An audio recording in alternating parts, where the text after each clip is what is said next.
Brooke Smith here. I played Catherine Martin in Silence of the Lambs and Bates Motel as well, which I also really liked. I wish that one could have continued. And the most important advice that I think I can give you, just don't go out there. Okay? I'll say it again. Just don't go out there.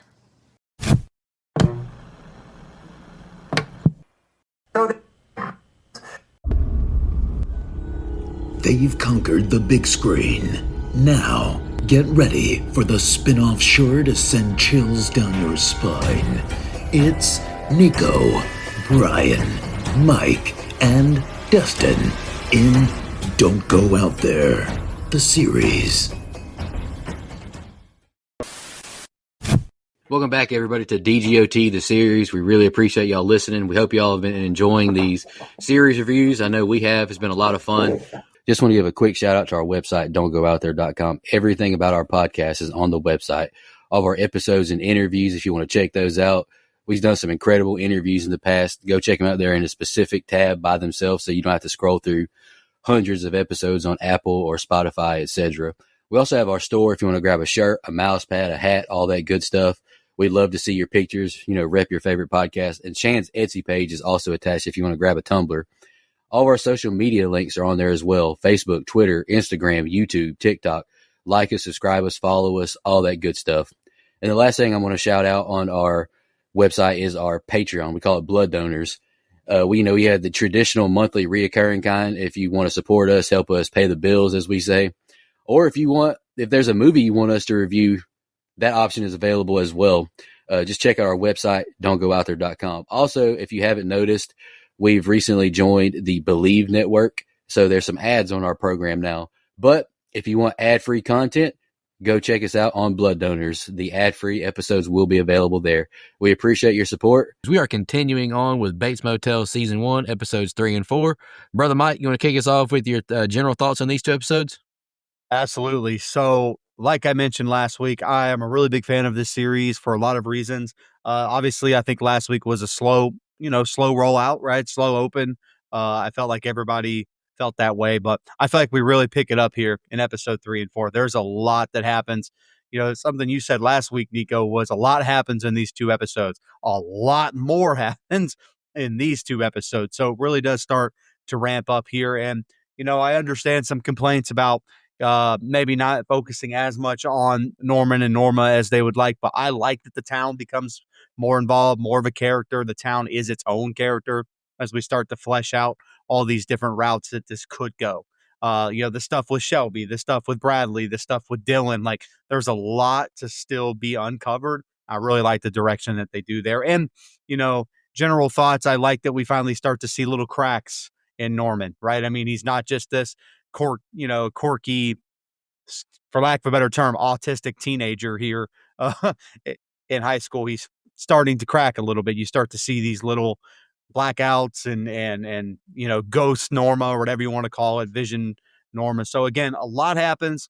I'm a big fan. I love where they're starting to take the show in these two episodes. Y'all go next. I like both episodes as well, Mike. I think I texted you the other morning. I said that I went on to episodes 5 and 6 as well on Sunday before I cooked dinner or whatever. I think it's getting better and better. And like you mentioned, I think I mentioned this in my notes as well. I feel like Freddie Highmore is becoming more and more Norman Bates as the show is going on. Like you see the quirkiness, you see the psycho forming inside of him, and I liked it. I like the reveals that happen as well. I won't spoil any of them because I don't know if y'all have gotten past 4 yet, but there's some good reveals on the way. And yeah, I liked both episodes. Go ahead, Brian.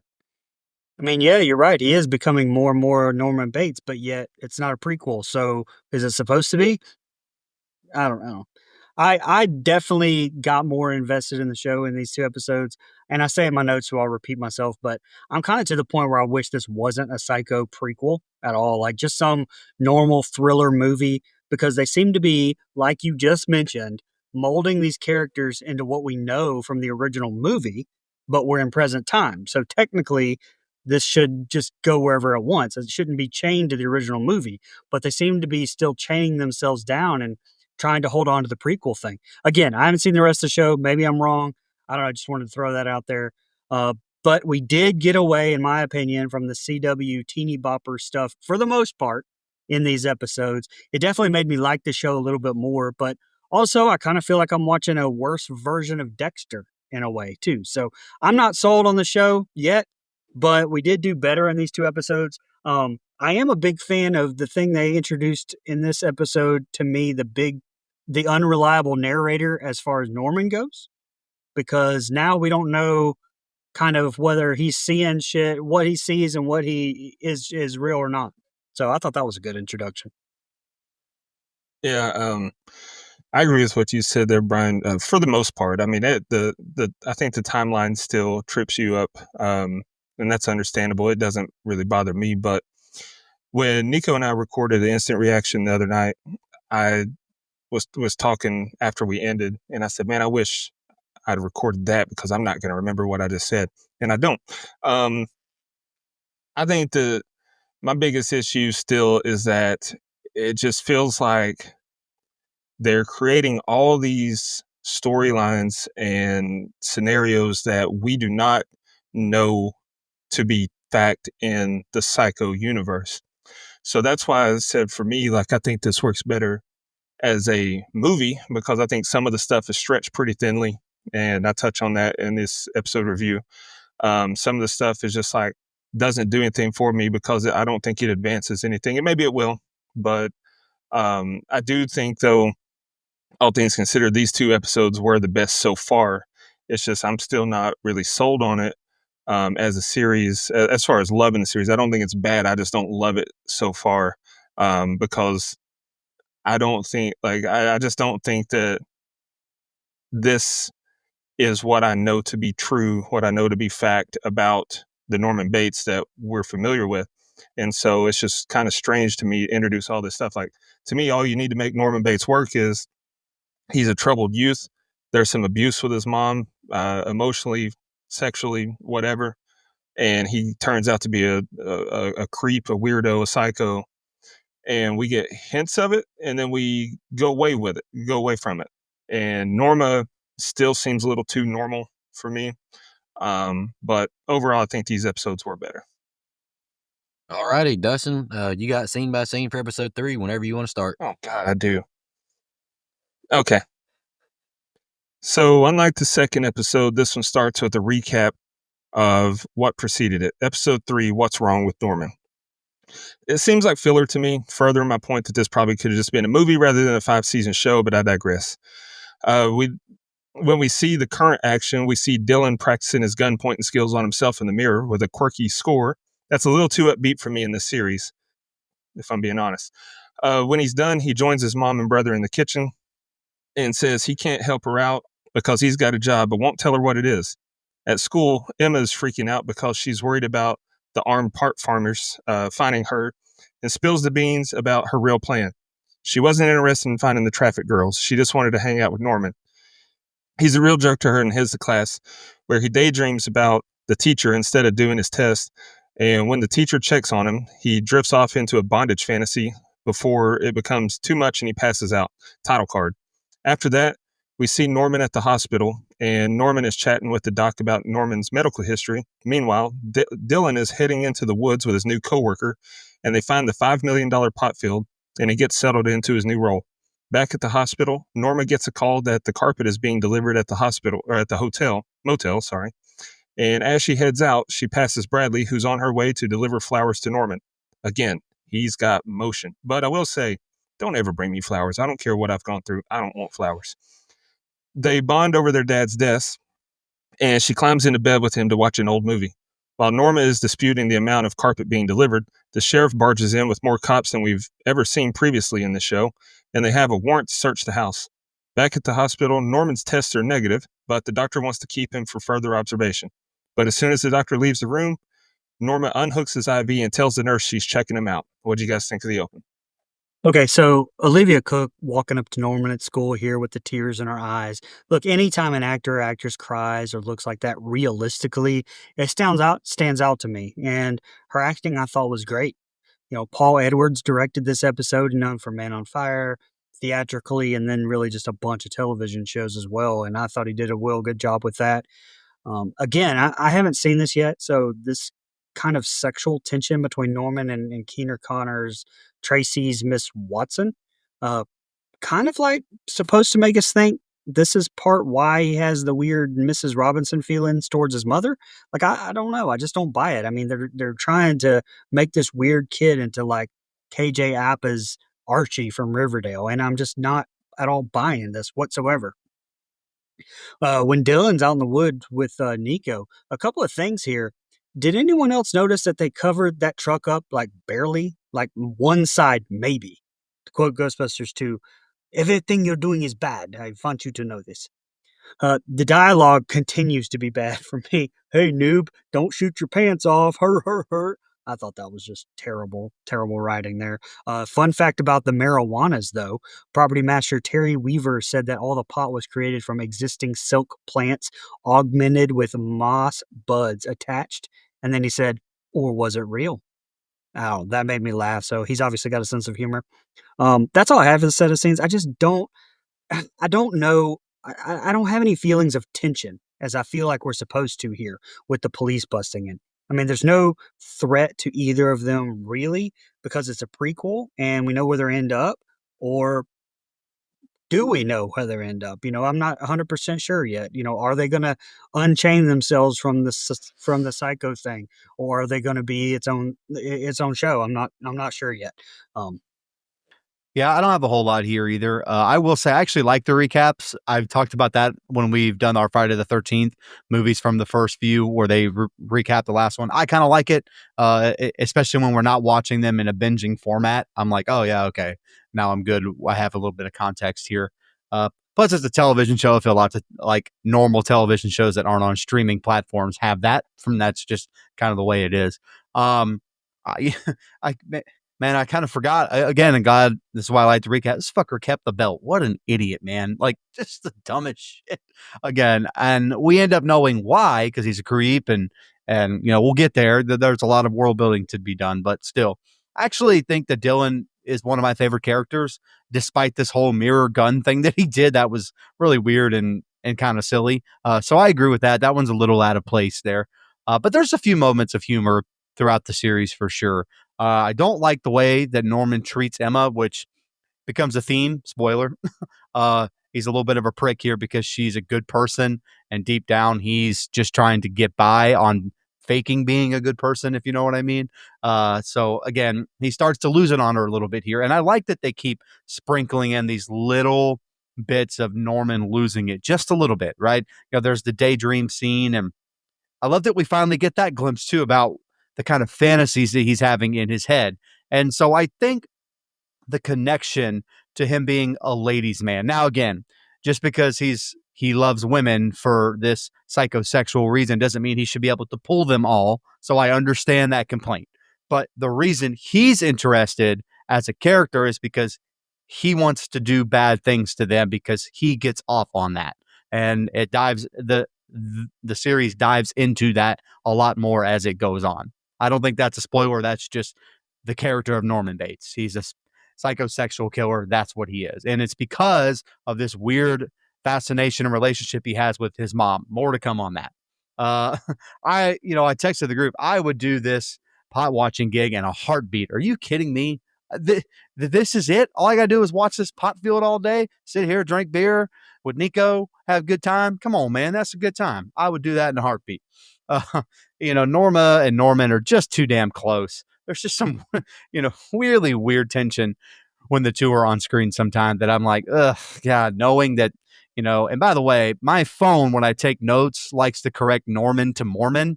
It's a little odd. Phone. I don't know what's up with that. Big Mormon coming to get me. Anyway, I will say they make it very clear here that Bradley wants Norman, right? It's not just this one way sexual fantasy fetish thing that he's having. She's clearly into him as well. And that could ultimately end up being her downfall. We don't know. To change my stance from last week, though, I kind of like that I like Bradley better as a love interest for him than I do Emma for a lot of reasons. If they're going to give him one, their like trauma bond thing they do here with their dead dads makes more sense to me if we're going to give his character one. Again, I think he has ulterior motives. He just doesn't realize it yet. But again, and last thing, there's nothing willingly keeping you in a doctor bed or a hospital bed because a doctor told you to. You can say, hey, I don't want to be here, sign the papers, get out. Unless you're under a psychiatric evaluation, then you are legally required. Sorry, go ahead. The next series I pick, I'm making sure there's not a Chinese or Asian guy in it. These jokes, they pop me every time. But I laughed at Dylan saying, good morning, Mr. and Mrs. Bates to Norma and Norman. Emma, she's being so sweet here to Norman until he snaps on her. The man is slipping more and more into madness. And Mike, I'm enjoying watching. I mean, I'm not familiar with Freddie Highmore's game, but I think he gets better and better as the episodes go on. His visions of binding his teacher and passing out only confirms that even more he's slipping more into it. And I know Brian didn't like this dialogue, but back in 2013, noob, man, that was quite the insult, man. You get on Halo all night, you call somebody a noob, man, that hurt their feelings. Poor Dylan's getting roasted over here. I still can't believe all the chicks who are after Norman. Like, am I missing what Riz this guy has, or do women just love crazy dudes? Comment on our post. I'd like to know. Sheriff Romero just made Norma's day even worse. Carpet misdelivery, and now the police department is raiding her home. Dang, that's a rough day. And like you mentioned, Mike, I actually respect Norma taking her kid out the hospital when the tests were negative. They're only keeping him there to rack the bill up higher. I can't be convinced otherwise. Go ahead, Dustin. All right. Norma wheels Norman down the hall in a wheelchair and tells him Romero came with a warrant. They tell each other there's nothing they could have found, but their tones show a ton of concern. At home, Norman heads upstairs and freaks out when there's nothing under his bed and repeatedly asks, what's wrong with me? While Norma is preparing dinner, Norman tells her he kept Keith's belt and it's missing from under his bed. He cries and tells her he doesn't know why he would want to keep it. Back at the pot field, Dylan's asking Ethan a ton of questions, and they have to bear arms when they hear a noise in the woods. But false alarm, it was a bird. Emma goes to pay Norman a visit, but he's in no mood to talk at first, but eventually lets her in.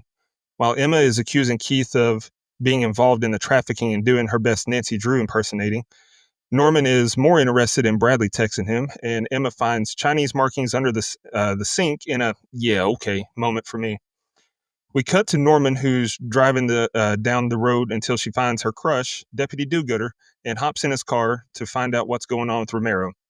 He says he's on duty, but they should talk later, and he leverages the situation into landing a dinner date.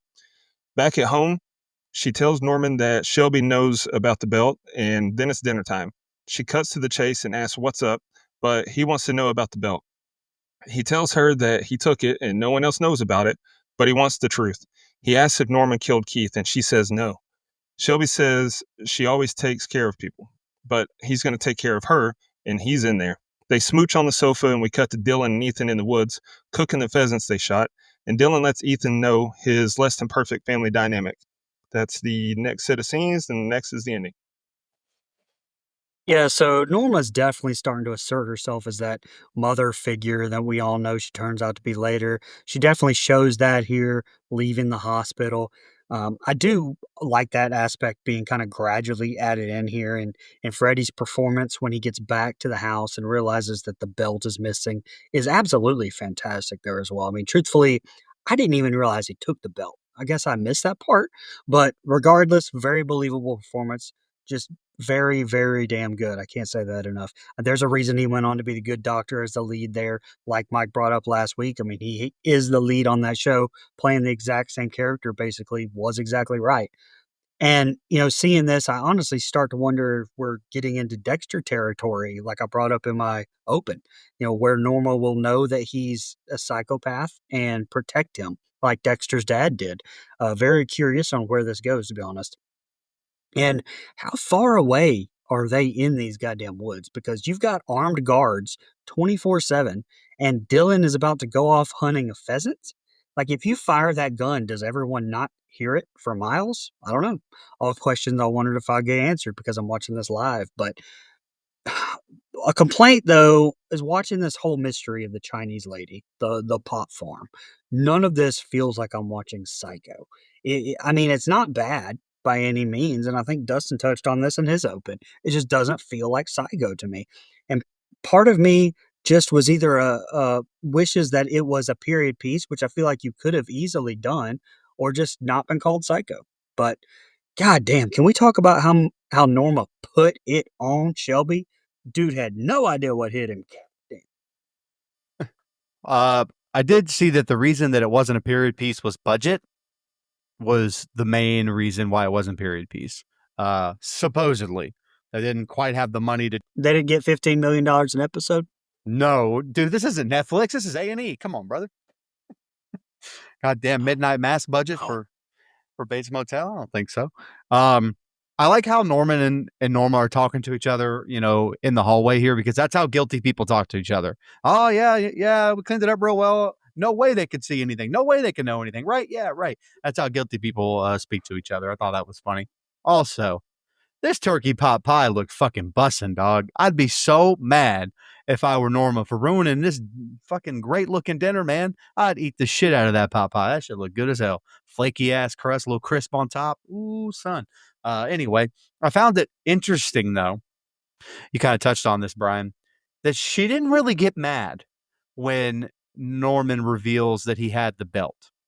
She just kind of almost expected something to go wrong in her face. She kind of consoled him instead of yelling at him. And I do feel like in episode 1 and 2, there would have been a point where she would have yelled at him, because we've seen them yell at each other, right? I mean, that is something that we have seen in episode 1 and 2. So I did find that interesting.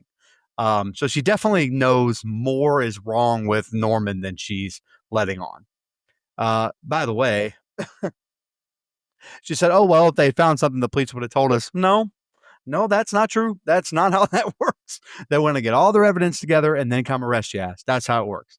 Side note, shout out to Emma, man, she accessorized her oxygen tank. That's pretty neat. You know, you got to make the best out of a bad situation. Has a hard time breathing, got to carry the tank around. Might as well bedazzle that thing up. I like it. Good for her.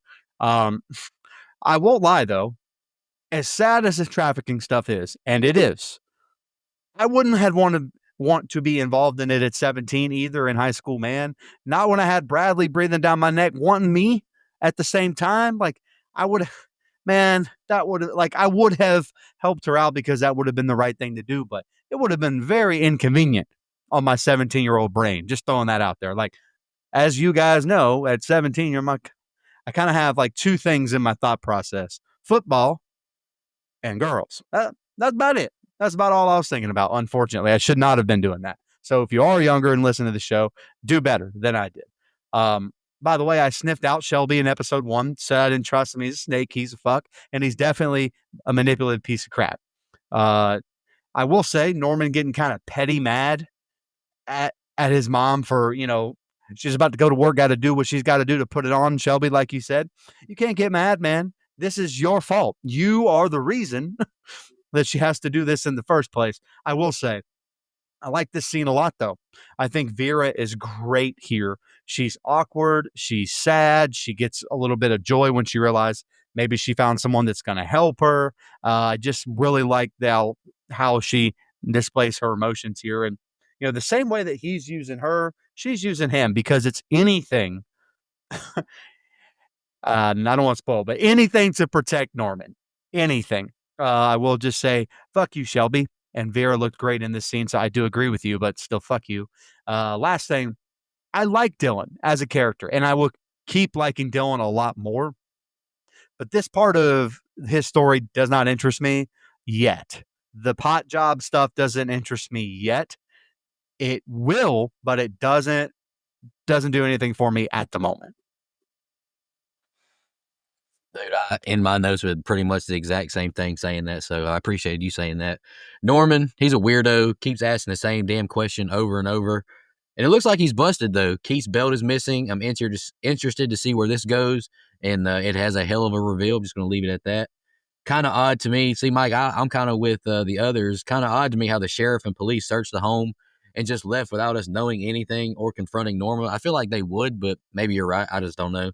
But I did disagree with you guys a little bit. I wrote Norma is ticked. You can see it all over her face. Like I feel like I saw something in her face that showed frustration with Norman. I love the camera shots of Emma walking up to Norman's house. I mean, I'm not a big Psycho fan, but can't argue against that house and the camera shots with it. And I can't lie, I'm getting invested into the blind Chinese girl storyline and to see where this goes as well, too. Deputy Zach, he's smooth with it. First a coffee date, now he's getting her over to the crib. Man, I see you, man. Shout out Mike Vogel, friend of the show, friend of mine. Just kidding, I only met him at a convention. I feel like Freddie Highmore, like I mentioned, is getting better and better as Norman. He seems to have settled into the role as the show is going on. Maybe it's just the writing, or maybe it's just, the progression of like the story or whatever, but I think he's just getting better and better. And I know all four of us agree on this. Lord have mercy, Vera Farmiga is gorgeous in this series. She is prime. She is just, forget Deion Sanders, she's prime. Nice reveal that only Zach has seen the belt too. I like that. And not to keep harping on this, but if Norma was looking at me like that, like these guys mentioned last episode, I'd fold quick. And Mike, like you mentioned at the end of your notes, as of now, I don't care at all about Dylan's storyline. Maybe that changes. And, with some context of seeing a few more episodes, I do get invested in his story. It's actually pretty damn good. Dude, really quick, I only say that about the cops not confronting Norma because we find out that Shelby's the only one that found anything and he kept it. So I don't know how many cops would confront them if they didn't find anything. So that's what I took it as, was like, they have every right to search her house if they have a warrant. I have no problem with that. But I do think that no one found anything. So why would they know that? Why would Norma know that Shelby found anything until he told her? So again, they're both manipulating and using each other for sure. So yeah,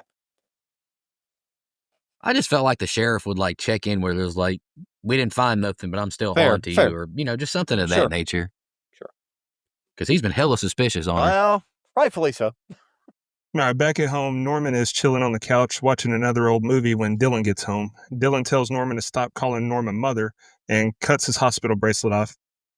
And Norman tells him he's worried because Norma should have been back hours ago, to which Dylan replies he needs to get out more. They talk about the elephant in the room of the attempted homicide, and Norman doesn't seem to remember it at all. Norma finally rolls in and tells Norman that Shelby wants to help him, but she can't talk much because she's exhausted from all the raucous lovemaking. He says he kept the belt because he likes to keep mementos like a real psycho. And when he apologizes, it gets really sexually awkward as they look at each other like they're about to kiss. But thankfully, that doesn't happen.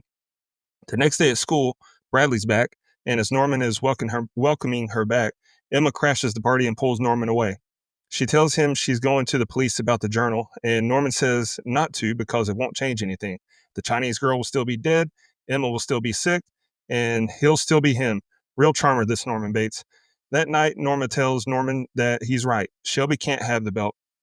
Except Norma wasn't really there. It was a hallucination. Norman heads to Shelby's and makes a whole lot of racket outside before sneaking in. He's really bad at the whole stealth thing. He searches through the house and finds a locked door, but luckily Shelby keeps his janitor key ring in his nightstand right next to the guard dog. Norman escapes the bedroom and gets the locked basement door unlocked. Downstairs, he finds a disco ball and a Chinese girl being held in captivity. He tells her she's going to be all right, and as Shelby gets home, the episode ends. Bro, this show's getting off the freaking rails crazy, and it's only episode 3. Like, I can't even fathom where this is going. But I did like the moment at the start with Norman and Dylan. I kind of wish that we hadn't had the almost murder attempt last episode. It kind of would have made for a little bit of a better arc, I think. But I did enjoy the moment here at the start of the set of scenes, and it was very interesting that I could not tell if he was kidding about not remembering almost murdering him or if he really did not remember that. The way it was just played was very, I was confused about it. So I guess that's a good thing. I agree with Mike. Dylan, to me, is my favorite character so far in this show. And what another performance from Freddie at the high school with Emma. I mean, the outburst, yeah, it seemed a little out of place, but the way that he shook when he was raising his voice physically was really damn good, I thought. I really liked this episode until the end here for this like weird dream state with Norman almost being a zombie going to get the belt. Okay, I didn't mind the dumb decision because kids are kids. It makes sense to want to try to fix something you fucked up and make them worse, but it was the seeing his mother as a figment of his imagination that bothered me, because it's weird to not want to see something like that until she was dead. Like, if she was dead and he was seeing stuff like that, wow, perfect. But she's not dead, so that to me was out of place. That was weird. Plus, I mean, I said the same thing, Dustin. He is the worst burglar of all time. And I mean, if Shelby had been home, like he's a cop, he would have just straight up shot his ass. He wasn't trying at all to be quiet. And I don't know, did I miss where he actually looked to see that he wasn't home? I mean, I don't know. I was just saying, not only that, no gloves. Like he's breaking into a cop's house. That's true. Very, yeah, I didn't even think about that. Fun fact though, when shooting the scene where Norman fends off Deputy Shelby's dogs with the baseball bat that just, thank God was there, or else he would have gotten bit. Yeah, get your ass, Mr. Postman. The trained dog chewed through 3 wooden bats while filming multiple takes. So, I don't know, crazy cliffhanger though. I mean, we're in Law and Order SVU territory already. Definitely a better episode this time though. I like this scene a lot with Norman and Dylan. I like that they start to form a bond. You know, Dylan is actually human after all. He's not just this one dimensional brother that comes into town and is a jerk. He's got a lot of layers to him. I like that. Norman popped me on the couch with the whore line because calling your mom a whore is so much more normal. Like, yeah, that's fair. I mean, fair criticism there. I took it as Norman not remembering the Dylan thing at all, and I think they did that to kind of set the final little bit here that we get that you touched on. I think he blacks out, does things, and then pops back into reality. I think that's the story that they're telling, because we get that in episode 4, and we get it a lot more. So I think that he kind of blacks out, does things, and then does not remember them. And now I will say, you know, why is again, the mother-son relationship is supposed to make you uncomfortable. It's supposed to be creepy, and it is. Why are you sleeping in your mom's bed till she gets home, brother? You're 17 years old, not 6. What's going on, man? So it's so weird, so intentionally sexual for like it's so strange. And again, it's the background they're giving him here. They're too close, and I don't keep mementos from my shitty times in life that I can remember. I really tried to rack my brain as like, did I keep something that I did terrible to somebody on purpose? I don't think so.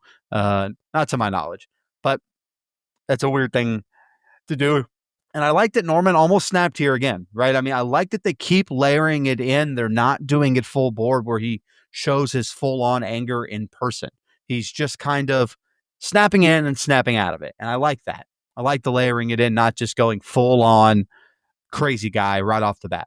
And again, I like that he sees Norma on the end of the bed. And so a little bit of a disagreement. I just took that as he's black. He has these visions because his mom is his guiding light. That is what he sees in his head when he wants to do something bad. That is what I took from that.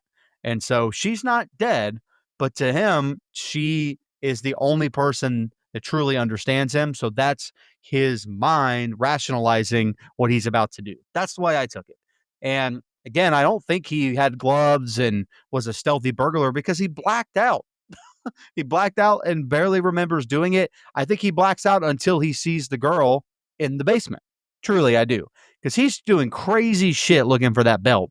And then all of a sudden, he kind of snaps out of it when he sees the girl in the basement. By the way, I think I would throw up if I walked into a house and saw a trafficking victim. That would be my first natural reaction. My body would not be able to handle that shock. I would just throw up all over myself because I don't know what else I would do. Like I called it, Shelby fucking sucks. Or does he? Is this all in Norman's head? We don't know yet. So great way to end on another cliffhanger here. I like the development of the town becoming a character. That this town is part of Norman's lore. Y'all don't, I mean, again, you don't have to agree with it. That's fine. But the town becomes part of Norman's lore and backstory. The reason he ends up being the way that he is, this town will tie in a major way. You know, both of you have mentioned, Norman staying up waiting on his mom. Don't you worry, Norman. Mama is having the best night she's had in a long time. She's getting her shit whooped, split, whopped, and loving it. She's having a great time right now. Did Norman really forget everything he did, or is he just fucking with Dylan? Like, I like that. Mike, I've watched a couple episodes ahead, so I kind of know a few more things, and I like these moments where he, spaces out and forgets things. Some good reveals on the way. Norman, if you saw the look in your mom's eyes, she did everything she wanted on her own accord, Chief. It is very weird that a son kept the belt from the murdered man who sexually assaulted his mother. But, Mike, you and I listen to a lot of true crime, and a lot of the most famous serial killers are on the record saying, when they do these things, they go into another spot, black out, and forget they did it. Doesn't excuse it, but I feel like that's a legit thing, right?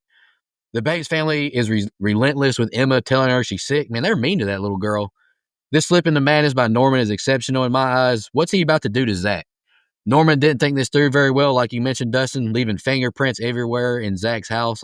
He definitely was not thinking right there. I love how in horror that people always have all these locks going into the basement. Why? Like in The Stepfather, they got all these extra locks, because you're hiding some shit down there. And what's all this camera equipment, Zach? You want some barbarian nut shit? I've seen barbarian. I know what they do down there. And no way he just found the bound Chinese girl. No way. I loved it. I thought it was a damn good episode. The best one we've done so far. All right. You guys have any fun facts or anything? No, but okay. So, Mike, and I don't want you to spoil it. Please don't spoil it. But I don't understand what you mean by the town, and I can't wrap my hand around it. Maybe I'm stupid. The town plays into how he becomes Norman Bates later, but we're set in modern day, and later Norman Bates is in. I'm not gonna lie, I love you, buddy, 40s, but I so- think you're just more hung up on that than I am personally, and that's just where I'm at with it. Because I don't. Was the movie Psycho a period piece or was it of its time?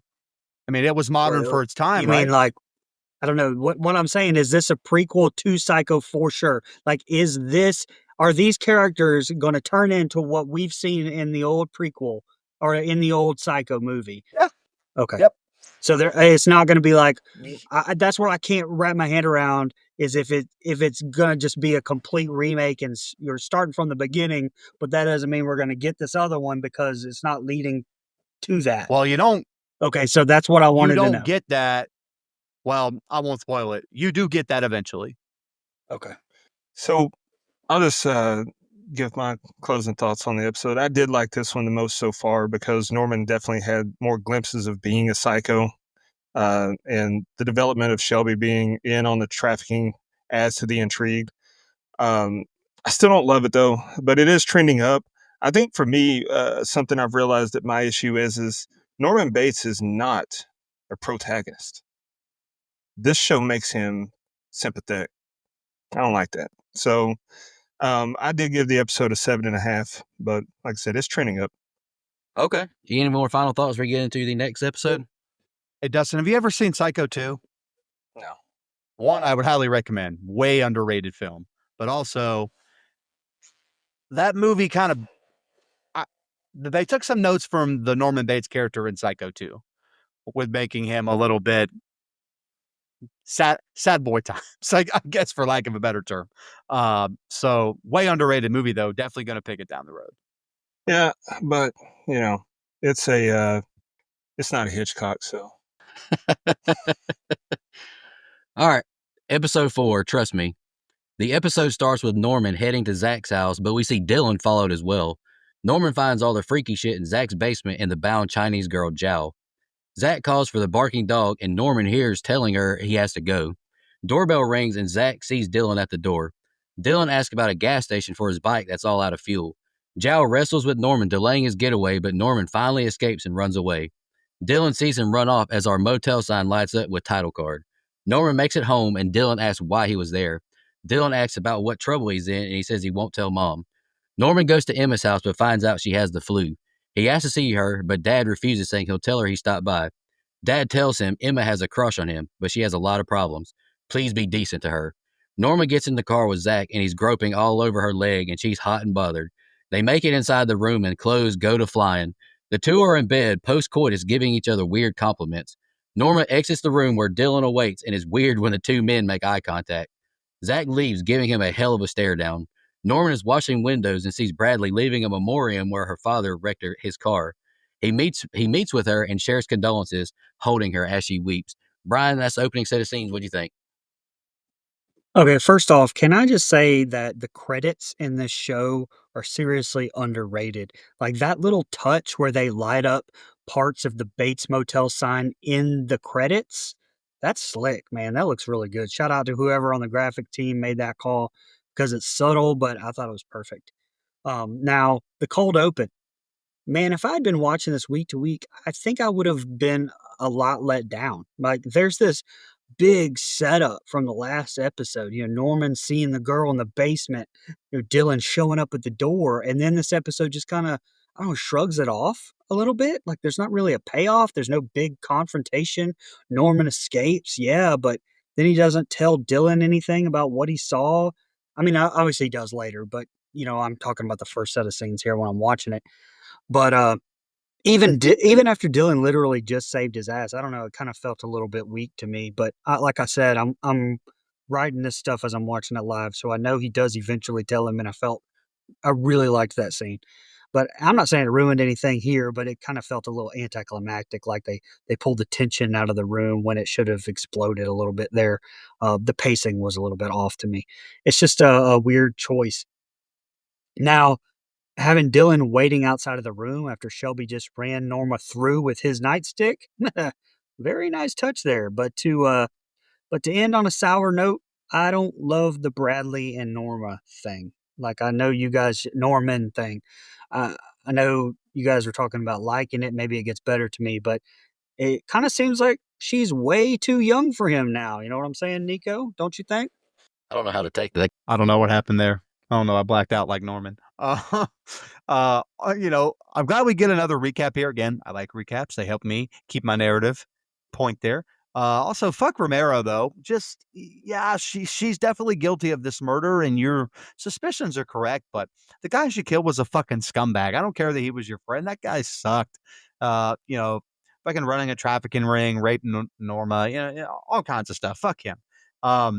Again, I like that they teased the bike in the last episode and it ended up being Dylan. I actually kind of like that. Now, I do want to know why he looks like he's wearing glasses from the fucking DiCaprio Aviator movie. What the fuck is he wearing on that bike, man? That's like a 1940s helmet with 1927 glasses. I don't know what that's about, but I know he's not rich, but come on, man. Those glasses are what, $40? I don't know. Anyway, I actually like the reveal that Dylan helped him escape, that he knocked on the door and kind of figured out some stuff, because it does add layers and nuance that pay off towards the end of the episode.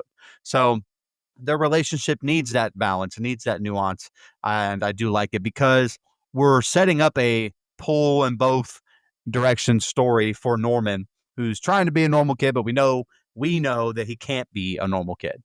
Again, Emma's dad already given this man a talking to, man. Hey, I'm not even interested in your daughter, dog. We're friends. She kissed me. I didn't kiss her. He's, trying to give me a talking to, and I'm all up on Bradley. I don't have time for this. Now, again, Emma's dad's just trying to be protective of his sweet girl, so I appreciate that. But still, unfortunately, I don't like the way that Norman said I am decent. You may be decent, but you're also sick. You're definitely sick. And we're starting to get more and more of that as the episodes go on. Dustin texted this in the group, and I completely agree. Dylan is outside the fuck shack waiting. Wild behavior, bro. Wild behavior. Uncalled for. Jesus Christ. That's fucking weird. Also, we don't get any kind of reveal that Bradley's dad died other than this one. It's a little odd to me. Like, no big scene of her finding out. We just find out right here. That's a little different to me. But they're definitely bonding over this trauma of their dead dads. But like I said, I still think to Norman, it's all going to pay off in a psychosexual way instead of this I have feelings for you way. So again, I like this open quite a bit because I like this episode quite a bit. Norman definitely looked like a psycho walking down the road like that, like he was in the zone. I don't really like that this episode revises history and puts Dylan at the house. Do all that in one episode if you want him to be there. I feel like they spend too much time in this open rehashing what we already saw at the end of the last episode. Feels like they were thin on story and just stretched it to make it work. Or they put episode 3 out and was like, ooh, what if? And then they wrote episode 4 after they decided we should have done this. I do appreciate Dylan having Norman's back, though, and buying him a little time. That's a good brother. I like him as dad going full dad mode with Norman, but Norman lied straight to his face. decent is not on the list of terms I would use to describe him. I am decent. No, dude, you're not. The look on Dylan's face when he sees Shelby was great. It was a silent panic, but like Mike said, I said earlier, what kind of person just waits outside a motel room while his mom is getting railed inside? The whole family has issues. It's a decent open, even though a good chunk of it was just retelling of what we already saw. Norma confronts Dylan as he tells her he bought groceries for the house. Dylan asks how long she's been seeing the cop and says to be careful. He doesn't trust him. Norman is spotted by Zach and he chases after him. He jump scares him with the flashlight in a back alley. Zach is suspicious of Norman, calling him a sensitive kid. He starts talking about his mom and caring for her, saying it will be a good, necessary idea for them to get to know each other better. He asks if he likes fishing and offers to take him. Not gonna lie, I'd let this guy pork my mom if he had a secret fishing hole I could partake in. Back to the house, and Norman tells Norma. No, we're not going to let you just slip that in there and then go on like you didn't just say what you just said. You just pimped your mom out for a fishing hole, man. It was a joke for the Nico, for the buddy, listeners. Come on, I guys. felt like we've been in a good tag team match against these two on this episode. Did I finally lose you? Yeah, I got a barbershop window your ass, bro. We are now. Me, Dustin, and Brian are about to become a faction, my brother. No offense. Oh man, I just got wild. Macho Man. The up. The NWO is here, good baby. night. All right. Anywho, before I got so rudely interrupted, I'm just kidding. Back to the house, and Norman tells Norma he needs to talk to her, spilling the beans on Zach. She hugs her son and says he sees things that aren't there and aren't true. She tells him not to be scared as he walks away upset. Norma wakes up in Zach's house and goes to the basement. She looks around and finds the room until Zach shows up asking why she's here. They start kissing and Zach turns the light off as she heads back to bed. Norman sees some bruises on his ankle and he puts his socks on and asks his mom where she was last night. The two argue over Zach's role and she says there was no girl in the basement. She snaps saying he's going fishing with him and go get ready. Zach starts the convo off light with Norman asking about his relationship with his father. Zach tells him he wants to take care of her and him, but they need trust. Norman says he can trust Zach and Zach thanks him. Zach gets a call and they gotta leave. Zach arrives to the wharf and Sheriff shows him Keith's hand with his watch still attached. Norman gets a text from Bradley asking to get ice cream as Ed Sheeran plays in the background. The two talk about grief, death, and healing. Bradley says she likes being with Norman as she brings up a found hand in a fisherman's net. Norman starts to get suspicious hearing this. Brian, that's the next set of scenes. What do you think? Well, like I said in my open, man, I kind of feel like a little bit like I'm watching Dexter here. I mean, we got a victim's hand floating up that our protagonist had a hand, in killing. I'm just saying, legit jump scare too when Shelby walked up on Norma in his basement. Like, I mean, if you're Shelby though, and you just had someone break into your house, and then Dylan out of nowhere rings your doorbell, and then now Norma is going to that same basement, it's kind of not hard to put all this together. And I'm hoping they play into that as the episode maybe or the show goes on. But then again, having no foresight, seeing how much Norma has apparently put it on him the last few days or whatever, he may not even think twice about it. I probably wouldn't either, if I'm being honest. I kind of feel like in this moment between Norma and Norman as well in their conversation, Norma actually feels like the sane one here. I liked that convo. She feels grounded for once. Like, are we really going to find out that Norman blacked out and killed his dad and his mom's been protecting him this whole time? Or are we really going to Dexter it that way too? I don't know. We'll see. I'm down for it. But then we get that Shelby and Norman scene, and I don't know, yeah, they're fishing, but it just feels awkward. Like, this may sound weird and it may not make sense, but it's like Mike Vogel knows that he's playing a bad guy. Like, his whole tone feels off. Like, he's leaning into the bad guy, the creepiness, instead of playing it like a guy who's trying to genuinely bond with his girlfriend's kid. So, I don't know, it just doesn't come off as believable. I don't know. So, I just felt like he was acting like a bad guy, not being one, if that makes any sense. So I guess we'll see. I actually agree with you. I actually agree with you. I touch on that in my notes too. I will say, as much as I like Dylan, him wanting to come in and kind of rule the day right away, as we're about to find out, no one fucking tells Norma Bates what to do. She's, and that's a theme throughout the entire show. Just your normal fuck you, Shelby. God, he's a weird fucking creep. Anyway.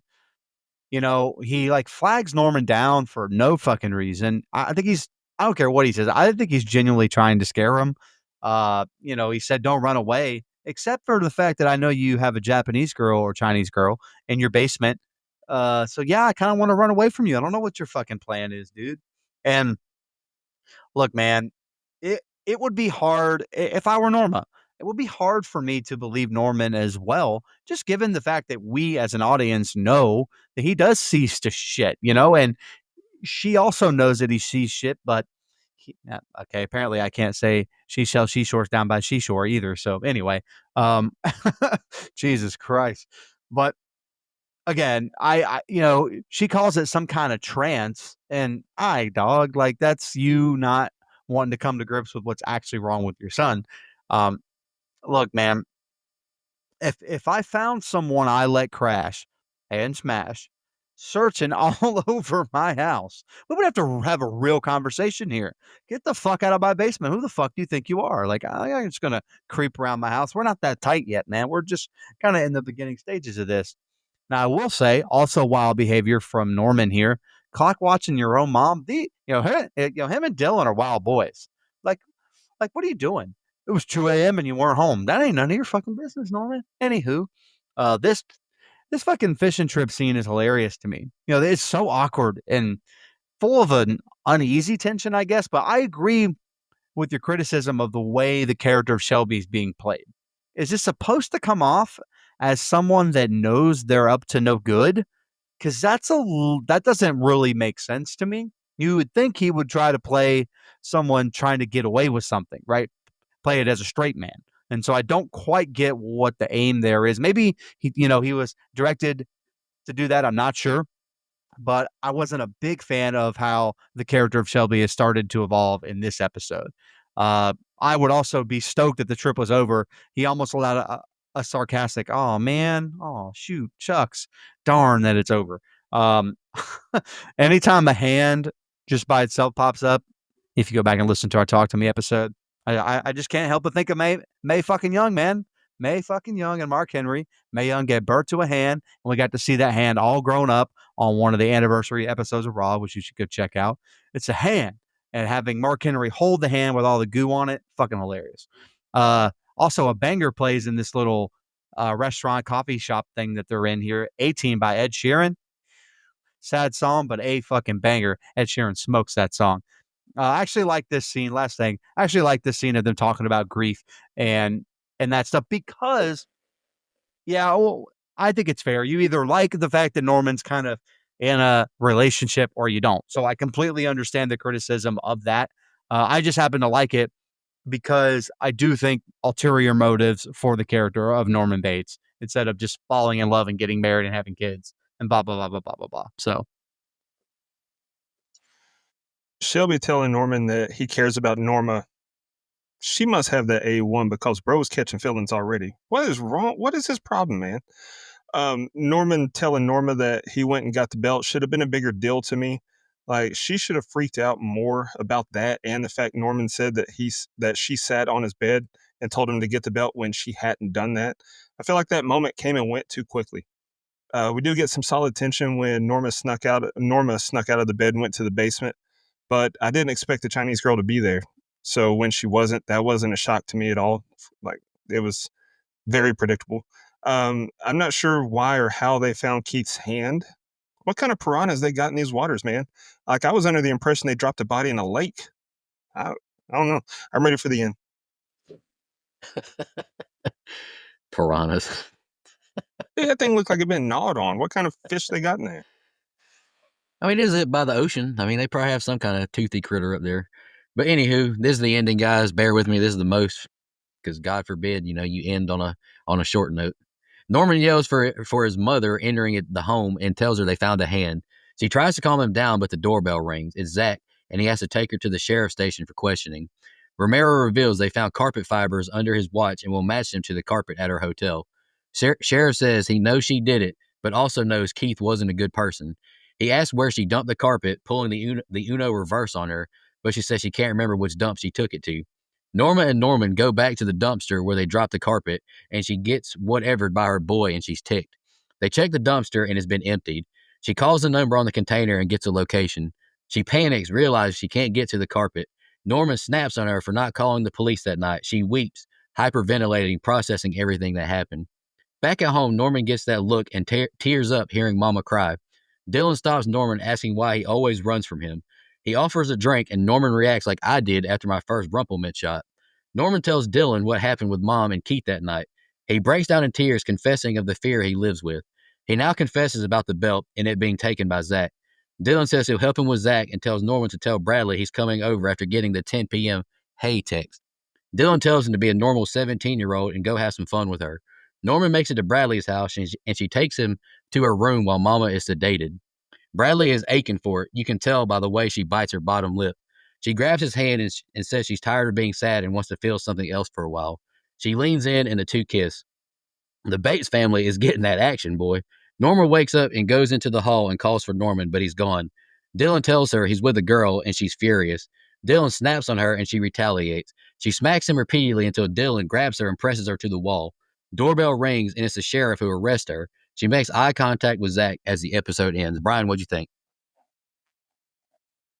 Okay, so listen, first off, I know this is a small town, but expecting something from how long ago to still be in a dumpster, and then the garbage company answering the phone this late at night? Hell, at night, period? That's the most unbelievable part of this entire show.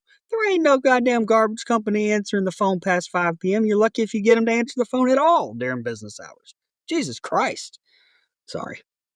But great acting from Vera flipping out about not being able to get into the dump. Her jumping on the fence, I thought was a very nice touch.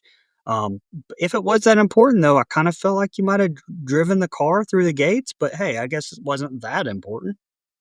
Definitely a goof here when Norman's talking with Dylan outside of the hotel. He receives that text from Bradley that says, hey, at 10 p.m. When he gets to Bradley's house, he sends her a text saying he's outside. The time on his phone now says 2:34 p.m. No way around that.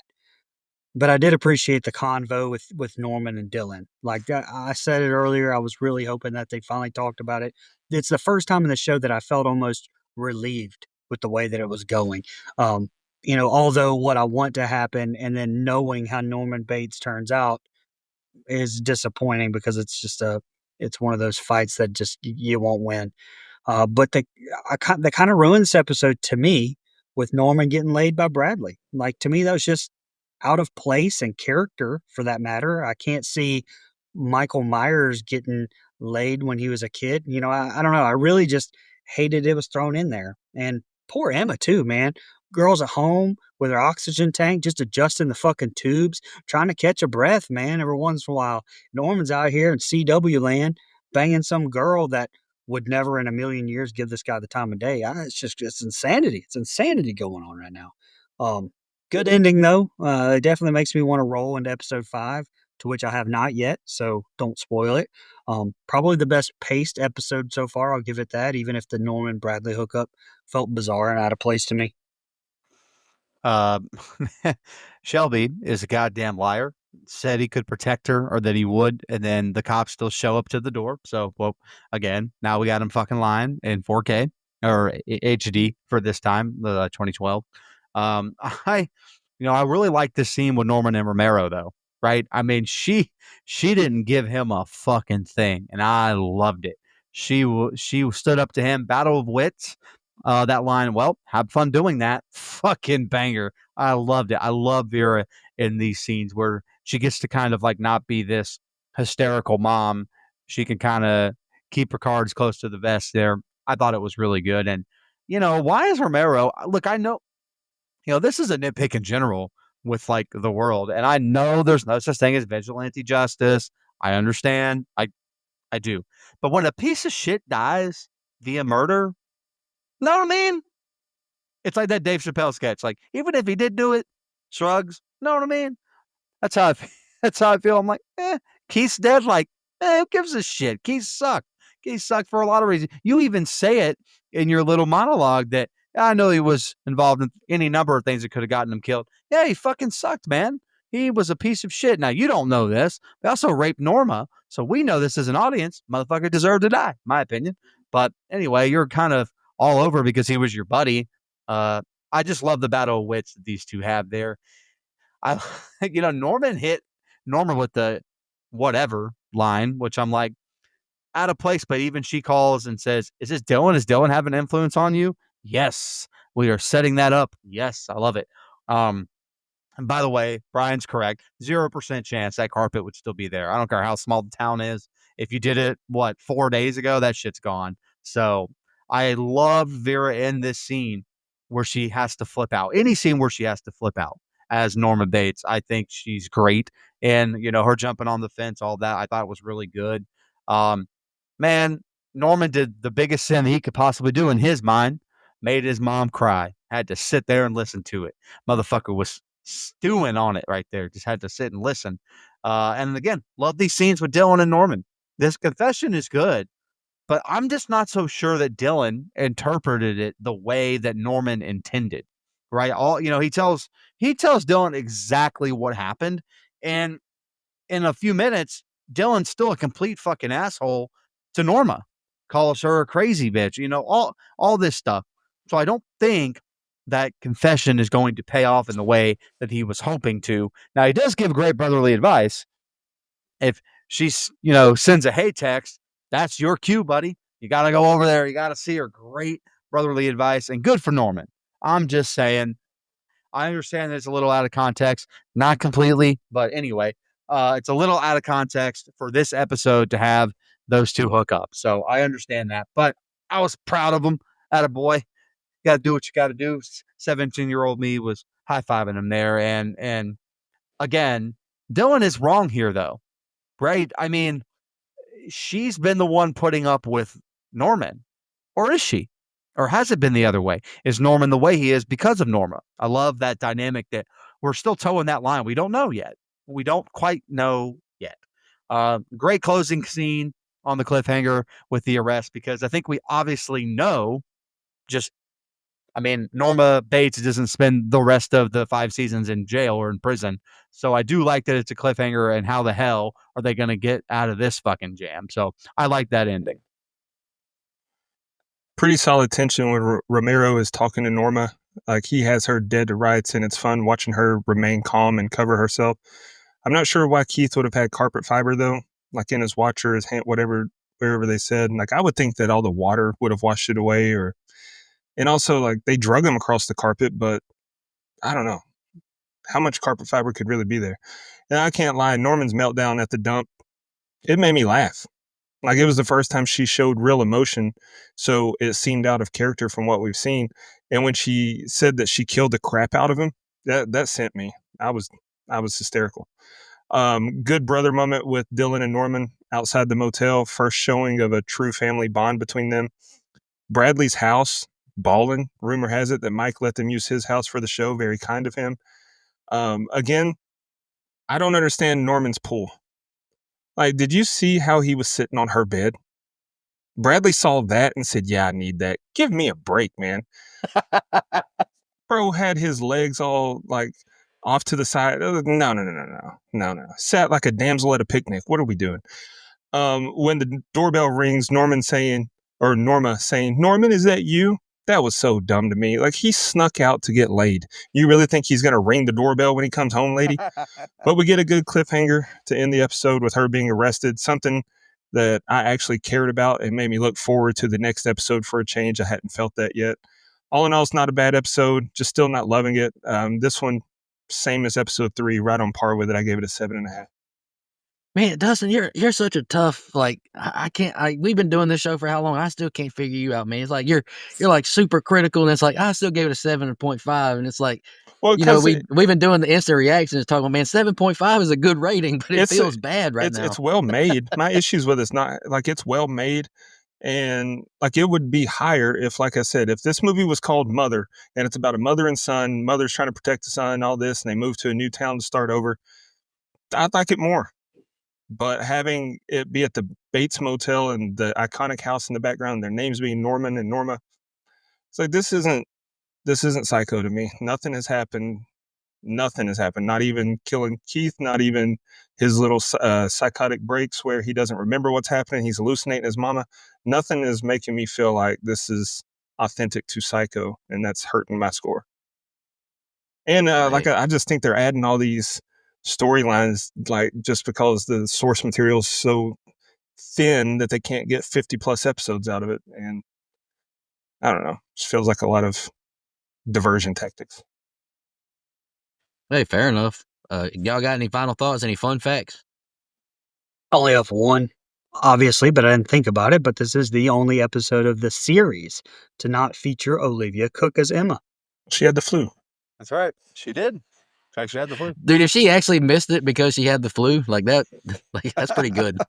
Yeah, it'll bump my score up if we find out that she actually was sick and missed an episode. Wouldn't So that they be just something? like wrote that in the script. If I work sick, she should have too. Fuck this. Sorry. Yeah. Yeah, get everyone else at work sick too, by God. That's right. I But don't know, anyhow, bro. She's a little immunocompromised. Yeah, buddy, I'm just kidding, man. I would never have her do that. Stay home, get rest. You'll be fine. yeah, I'm just kidding. Mike, I enjoyed both episodes. Guys, any final thoughts before we get out of here? Thumbs up. All right. We appreciate y'all tuning in. We'll be back next week for episodes 5 and 6 of Bates Motel. Jason lives. Thank you so much, everybody. I'll see you next week. And in the meantime, take care of yourself. Just want to remind everybody